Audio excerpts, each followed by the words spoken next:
prazer em conhecer pessoalmente, se bem que dizem que com prazer é mais caro, né? Mas até porque vocês vão fazer programa noturno com o João, aí é um negócio complicado. Mas o Bar Brahma é uma boa escolha, viu? O Bar Brahma é uma... Ali na Ipiranga com a São João, né, professor Guilherme? Nós caminhamos muito por ali já. Ali fica a Secretaria de Educação. Ô Silvio, é lá que nós vamos assistir o Corinthians ser campeão mundial. Tá certo. E tem o meu blog também para quem quiser dar o prazer da visita. E logicamente, como eu falei, eu estou nas redes sociais todas aí. Orkut, Twitter, Facebook, enfim. É só me procurar, Silvio me segue. Olhar uma foto de um cara gordo lá, tô eu lá. Vocês receberam aí também um livro que eu acabei de lançar a respeito da história do IANSP, né, que foi uma cortesia que a gente está fazendo, eu passei pro Gaspar, muito carinho, porque para quem é fora de São Paulo não conhece, o IANSP é o Instituto de Assistência Médica ao Servidor Público Estadual, né? Ele é equivalente aos institutos que vocês certamente têm no estado de vocês. Alguns cuidam de previdência e saúde, outros foram divididos, né? A questão de previdência e saúde, eu olhei assim, eu tomei até um susto aqui, tô vendo. Lindão. Jesus do céu. Preciso emagrecer, mas agora só depois da virada do ano. Porque não adianta, fazer regime em dezembro é mais ou menos igual colocar... fazer regime em dezembro é a mesma coisa que colocar... como é que é? Alarme no Fiat 147, né? Não vai servir para muita coisa. Então, o Instituto de Assistência Médica é o instituto que cuida da saúde do servidor público do Estado de São Paulo. No país, nós temos institutos separados, que cuidam ou de previdência ou de saúde. Nós temos institutos híbridos, né? Em Minas, por exemplo, é híbrido. Rio Grande do Sul foi híbrido durante muito tempo, IP, e por aí vai.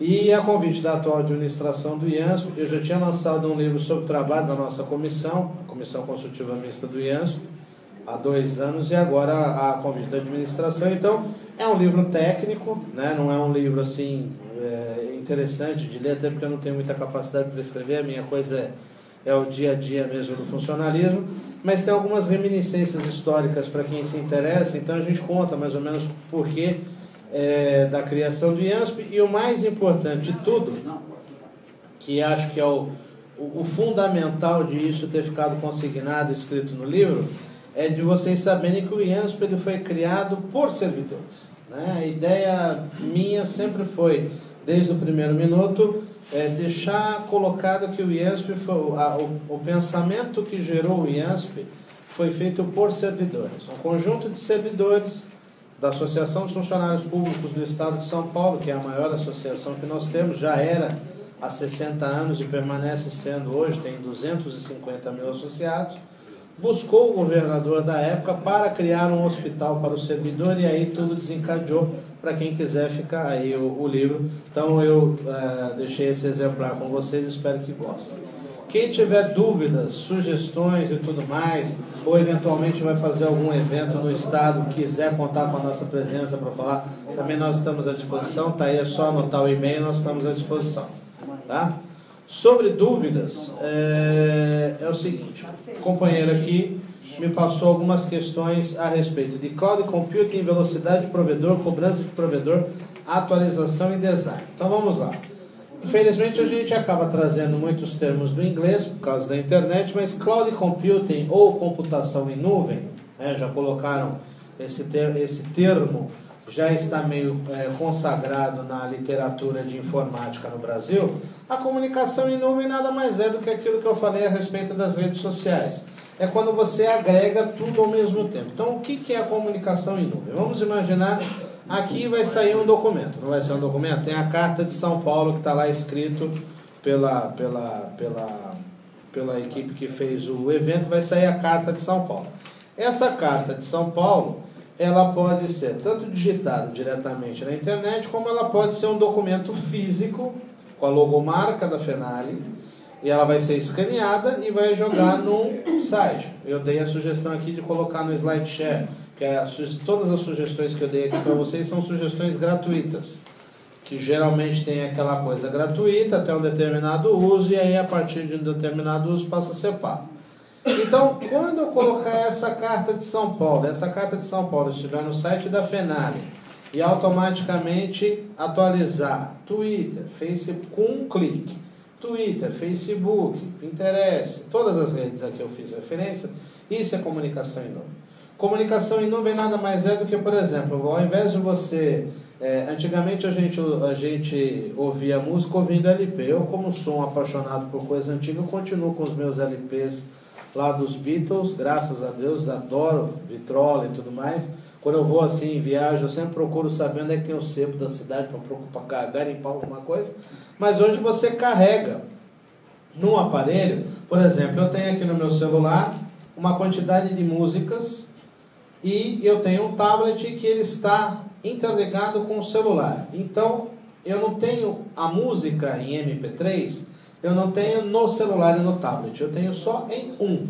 Só que por meio da comunicação em nuvem, por meio da programação, a música que está no celular eu posso ouvir no meu tablet, porque quando eles se atualizam, quando eles convergem, quando eles fazem uma atualização, tudo que está num está no outro, tudo que está no outro está num.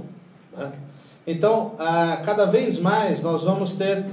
Eu defendo a manutenção do jornal impresso, assim como a questão do livro. Eu acho que o livro impresso, ele não substitui o livro em PDF. Pode ser muito legal, fácil hoje você ler, por exemplo, os Lusíadas num tablet, legal. Até porque o conteúdo dos Lusíadas, na minha humilde opinião, é maravilhoso sobre qualquer formato que ele se apresente. Agora, o livro, ele é uma coisa insubstituível, do ponto de vista sentimental. Só que, em termos tecnológicos, você pode ter hoje o mesmo livro lendo em 3, 4, 5 dispositivos ao mesmo tempo. E você não precisa ter o arquivo em doc, em PDF, etc. e tal, no seu computador. Por meio das redes sociais, hoje com o smartphone, até com... Antigamente você pagava aquelas contas estratosféricas de celular, hoje não. Hoje você pode, lógico, com um certo controle... pagar lá 15, 30, 50 reais por mês, você tem um smartphone que te dá a possibilidade de você ouvir uma música qualquer. Então, a comunicação em nuvem é tudo estar interligado ao mesmo tempo. Então, você tem os arquivos físicos que estão lá nos provedores, mas ao mesmo tempo você capta por meio da comunicação em nuvem, você puxa aquilo para você ouvir, para você ver. Comunicação em nuvem é, por exemplo, eu pegar aqui num celular, num simples smartphone, pegar, por exemplo, para ver já que eu gosto muito de falar de futebol, para ver, por exemplo, os gols da rodada. Isso é uma comunicação em nuvem, porque é um arquivo que não está físico dentro do teu celular, dentro do teu tablet. Sobre a questão de velocidade de provedor e cobrança de provedor, velocidade da internet... Bom, tudo no Brasil é muito complicado, porque muitas vezes você paga por uma quantidade e te ofertam outra, né? Então, assim, a velocidade da internet no Brasil ela está muito limitada ainda, além de cara. O maior problema que nós temos hoje no Brasil em relação à internet é o custo. Porque, por exemplo, enquanto você, até mesmo a telefonia, enquanto o custo médio de um celular no Brasil é R$40 por mês, no Japão é 30 centavos. Então isso explica muita coisa, né? Por que de repente eles têm mais acesso à cultura, mais velocidade na informação do que nós? Ah, mas você está comparando o Brasil com o Japão. O Brasil é um país de terceiro mundo na América do Sul e o Japão é um país de primeiro mundo na Ásia. Tudo bem. Então vamos comparar dois países do terceiro mundo. O custo médio do telefone celular no Brasil é de R$44. O custo médio do telefone celular na Argentina é de R$12. Eu estive semana passada numa viagem pessoal a Buenos Aires. Enquanto você pega aqui um cartão um chip telefônico que você paga R$10, R$15, R$20, lá eles pagam 2 pesos, que equivale a 90 centavos.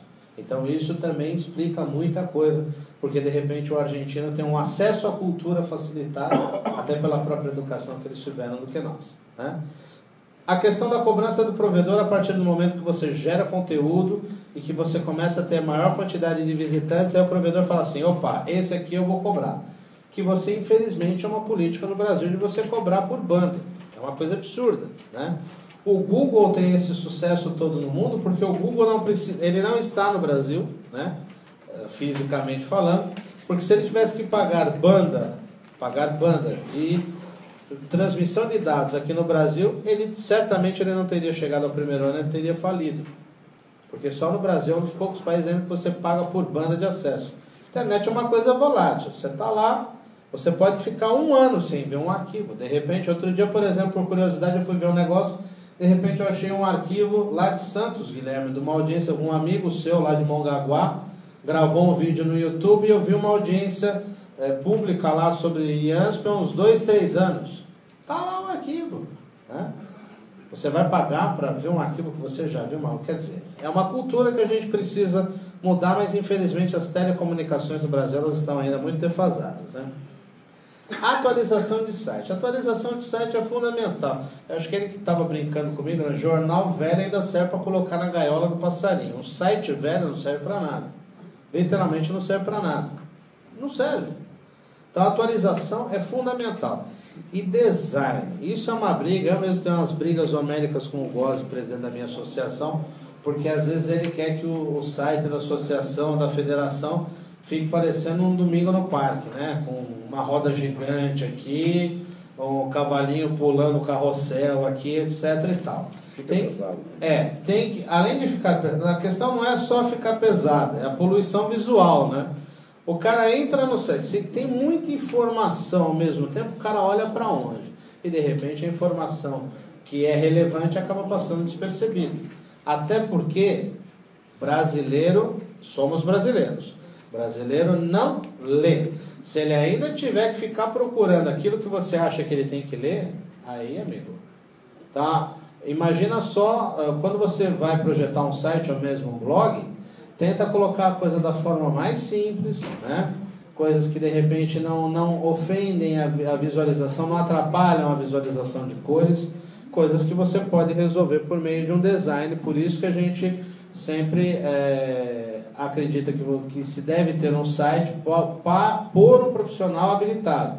Porque infelizmente assim, nesse ramo da internet, bom, acho que não é só no ramo da internet, né? Mas nesse ramo da internet tem muito palpiteiro. Tem muita gente que acha que sabe fazer programação e não sei o que lá. Não, eu vou te fazer um site por R$ 29,90. Você não tem um site bom por R$ 29,90. Não vamos criar falsas ilusões. Verifique com o programador. Sempre, o que eu falo, quando eu falei das questões gratuitas, é lógico. Você tem uma série de ferramentas à disposição que você pode utilizar e deve utilizar de forma gratuita. Facebook está lá, é de graça. Você abre uma conta agora para as entidades que eventualmente aqui não tiver, associação e sindicato, chega à noite ou quando voltar do encontro no final de semana, cria uma página da tua associação do sindicato na hora. Vai lá, em 3 minutos você coloca lá os dados, coloca a logomarca, você já começa a colocar a informação em nome do teu sindicato, em nome da tua associação. Agora, o site, ou sítio, para quem não gosta da americanização, ele é um instrumento, sobretudo, institucional. Ele é a cara da empresa. E se ele é a cara da empresa, você tem que dar a cara da empresa com a cara que a empresa merece ter. Certo? Então, acho que nessas questões aqui iniciais, o Márcio acho que está respondido. Fica à disposição aí para outras dúvidas.